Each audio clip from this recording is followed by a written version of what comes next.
क्या आपने कभी महसूस किया है कि जैसे ही आप अपने बड़े सपने सबको बताते हैं, आपके अंदर जो आग जल रही थी वो कुछ ही दिनों में ठंडी पड़ जाती है?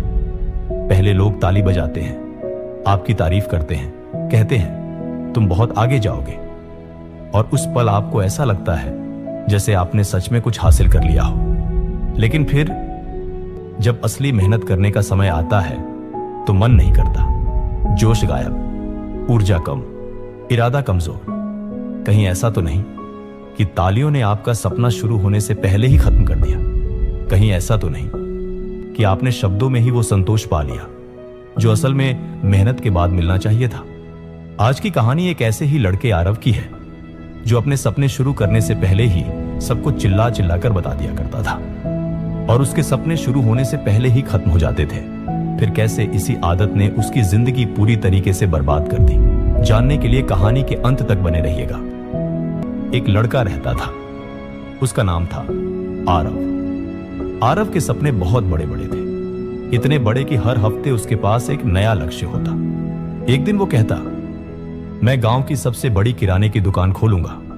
अगले दिन बोलता, मैं मिट्टी के बर्तन बनाना सीखूंगा, मेले में मेरे ही घड़े बिकेंगे। फिर कभी कहता, मैं अपना एक बड़ा पक्के का घर बनाऊंगा, ऐसा घर जैसा किसी का ना हो। आरव की एक आदत थी, और वही आदत उसकी सबसे बड़ी रुकावट बन चुकी थी। वो किसी भी काम की शुरुआत करने से पहले पूरे गांव को अपने इरादों के बारे में बता देता था। वो चौपाल में खड़ा होकर ऊंची आवाज में कहता, देख लेना गांव वालों, मैं बहुत बड़ा आदमी बनूंगा। लोग ताली बजाते, कुछ कहते शाबाश बेटा, कुछ कहते हम तुम्हारे साथ हैं। आरव के भीतर एक अजीब सी खुशी दौड़ जाती। उसे लगता जैसे उसने सच में कुछ हासिल कर लिया हो। हर रात वो गर्व से सोता, चेहरे पर मुस्कान होती। लेकिन अगली सुबह जब मेहनत करने का समय आता तो उसका मन भारी हो जाता, जोश कहीं गायब हो जाता, ऊर्जा जैसे खत्म हो जाती। दिन बीतते जाते, फिर वो नया सपना चुन लेता। इस बार उसने पूरे गांव के सामने कहा, मैं सबसे सुंदर मिट्टी के बर्तन बनाऊंगा, लोग मेरे मिट्टी के बर्तन शहर से खरीदने आएंगे। फिर वही तालियां, वही मुस्कानें, वही तारीफ। साल गुजरते गए, सपने बदलते गए, घोषणाएं होती रहीं, तालियां बजती रहीं, लेकिन आरव के हाथ खाली ही रहे। धीरे धीरे उसके भीतर शर्म पनपने लगी। वो खुद से पूछता, मैं हर बार क्यों रुक जाता हूं? मैं शुरू तो करता हूं पर खत्म क्यों नहीं कर पाता? एक शाम वो गांव के पुराने कुएं के पास चुपचाप बैठा था। सूरज ढल रहा था, हवा हल्की थी, लेकिन उसके मन में भारीपन था। तभी गांव के एक शांत और समझदार बुजुर्ग उसके पास आए। वो कम बोलते थे, लेकिन पूरे गांव में उनका सम्मान और इज्जत था। उन्होंने धीरे से पूछा, आरव, तुम इतने परेशान क्यों दिख रहे हो? आरव ने गहरी सांस ली और कहा, मेरे पास बहुत सपने हैं, लेकिन मैं एक भी पूरा नहीं कर पाता। मुझे समझ नहीं आता मुझ में क्या कमी है। बुजुर्ग ने शांत स्वर में पूछा, जब तुम्हें नया सपना आता है तो तुम सबसे पहले क्या करते हो? आरव ने बिना सोचे कहा, मैं सबको बता देता हूं। मुझे अच्छा लगता है जब लोग मेरी तारीफ करते हैं, मेरे लिए तालियां बजाते हैं, जब वो कहते हैं कि मैं बहुत आगे जाऊंगा। बुजुर्ग हल्का सा मुस्कुराए, बोले, आरव, तुम कल सुबह मेरे साथ चलना, मैं तुम्हें कुछ दिखाना चाहता हूं। हो सकता है उसके बाद तुम अपने सपनों की घोषणा करना बंद कर दो। अगली सुबह दोनों एक बगीचे में मिले।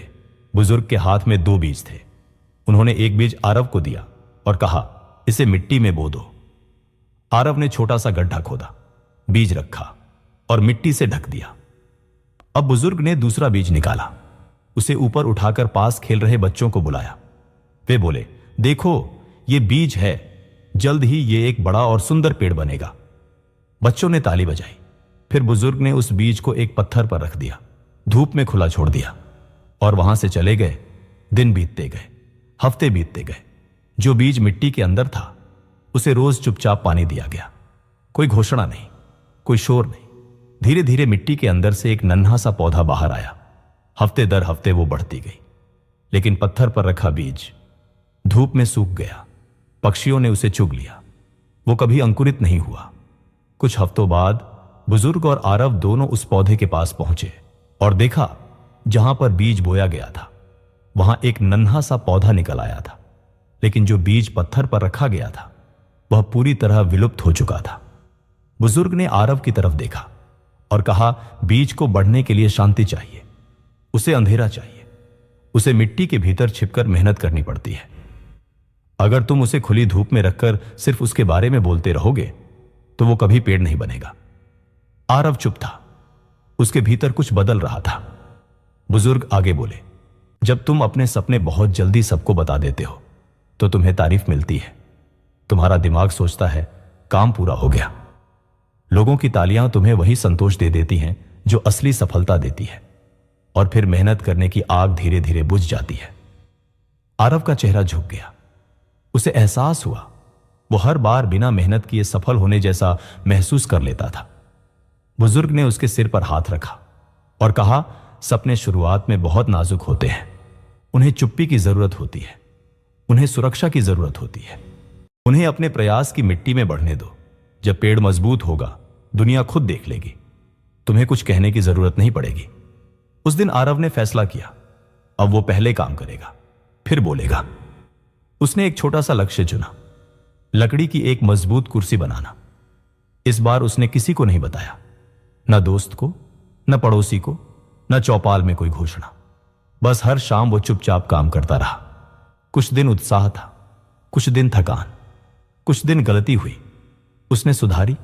लेकिन क्योंकि किसी को पता नहीं था, कोई सवाल नहीं था, कोई दबाव नहीं था, कोई दिखावा नहीं था, धीरे धीरे कुर्सी आकार लेने लगी।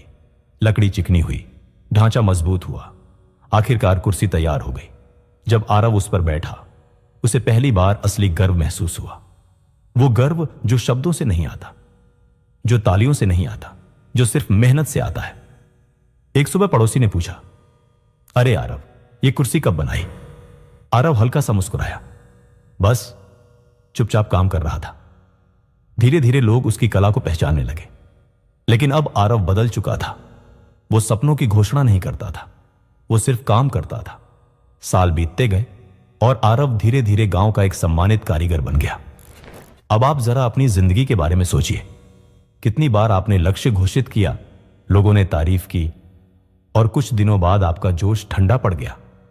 जब आप बहुत जल्दी बोल देते हैं तो आप अपनी ऊर्जा शब्दों में खर्च कर देते हैं। अपने सपनों को सुरक्षित रखिए, उन्हें मेहनत की मिट्टी में बढ़ने दीजिए। दुनिया को यह जानने की जरूरत नहीं कि आप क्या करने वाले हैं, उसे सिर्फ यह देखने की जरूरत है कि आपने क्या कर दिखाया है।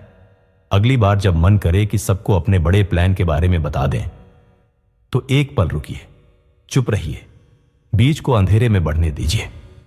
जब पेड़ मजबूत होगा दुनिया बिना आपके कुछ कहे ही उसे देख लेगी। अगर यह कहानी आपके दिल को छू गई हो तो इसे उस इंसान के साथ जरूर शेयर कीजिए जो अभी अपने सपनों को शब्दों में खर्च कर रहा है।